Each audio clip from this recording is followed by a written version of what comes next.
নিলয় আর দুদু তোরা দুইটাই আমার এমনি ফালায়া করবে না। এটা তো তো আশা করি না রে ভাই।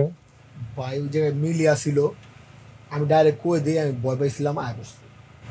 দেখ প্রত্যয়, তোর সামনে যদি একটা পুলিশ দাঁড়ায় থাকতো, একটা ট্যাঙ্ক আইতো, অনেক অনেক অনেকগুলা আননোন পারসন গান পয়েন্টে ধরে রাখতো, আমি আমার বুকটা এমনি পাইতে দিতাম যে না কিছু হইব না।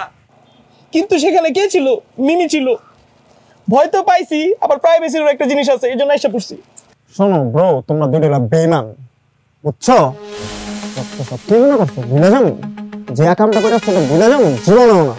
এটার কেস, এটার জাল আমি একদিন ওটা মুই তোকে দুইটার করে রাখলাম।